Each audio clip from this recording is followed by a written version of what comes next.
We human beings are interesting creatures. On one hand, you will find us declaring that we are independent and we don't care what anybody thinks of us, while simultaneously we so desperately just want somewhere to fit in. And when the pandemic hit in 2020, we all found ourselves suddenly ushered into our homes, isolated from the rest of the world, only able to communicate with most people rather cheaply through the internet. For a small few, this was fine, but for most of us, those 2 weeks were absolute hell. Being isolated and masked for so long had left a desolate gaping hole in my life that I will never forget. But this incredibly trying time did remind us all that we have an indisputable need to interact with other human beings, friends and strangers alike, in the flesh and blood. Our primary mission is to bring people together in the flesh and blood through the common language of playing great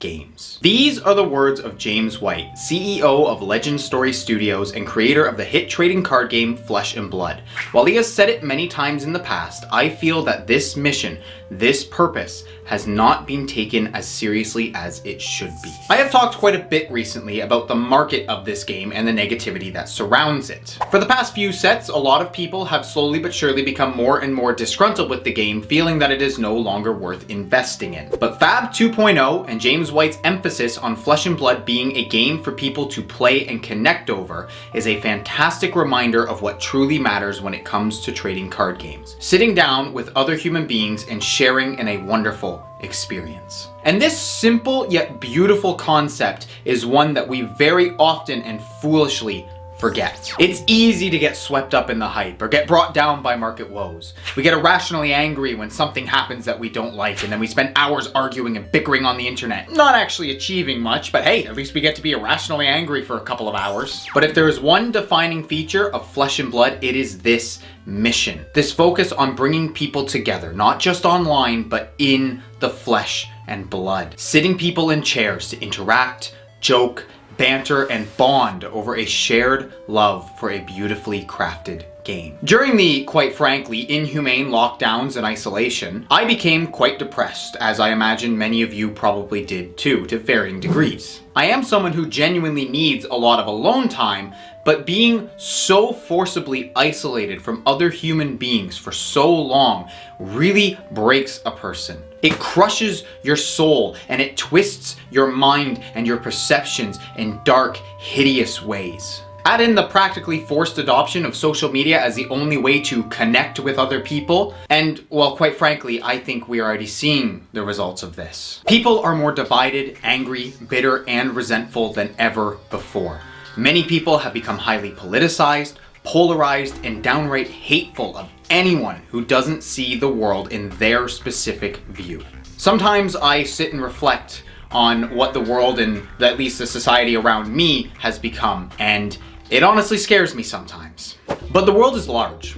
Far too large for most individuals or even companies to truly grasp or make a change in. And while I do not think for a second that Flesh and Blood is going to change the world, I do believe that it can and has carved out a space in the trading card game world where it can make an impact on the people that belong to the community. And as someone who is a part of this community, this matters to me very, very deeply. Flesh and Blood has become an incredibly large part of my life. Take this channel, for instance. The only other activity that takes up more of my waking time than making videos is my real life job. But even if I'm not scripting or filming or editing, I'm watching what other people have to share about the game, reading posts online, chatting on Discord. It really is a very large aspect of my life. And if you're here watching this video, then there's a good chance that this game is very important to you as well. And this simple concept of coming together and playing in person is something that I think we should absolutely cherish and be eternally grateful for.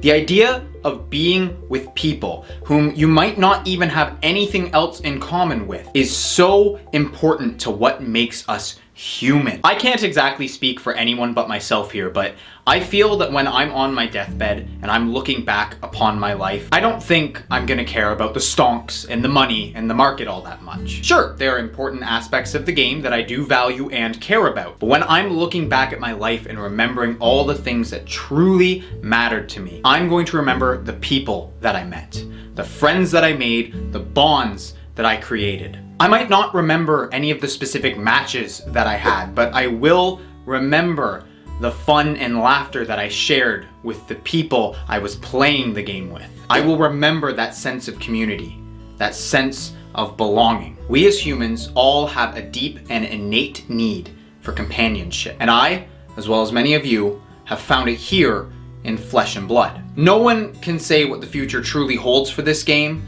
but the mission of bringing people together to sit in the flesh and blood and connect over a shared love of a game, that is something that I can get behind. So thank you to LSS, and thank you to James White for bringing us this absolutely beautiful game. And thank you, every single person who's watching this video and those who aren't, every member of this community, of this wonderful, amazing community, from the deepest parts of my heart and my soul.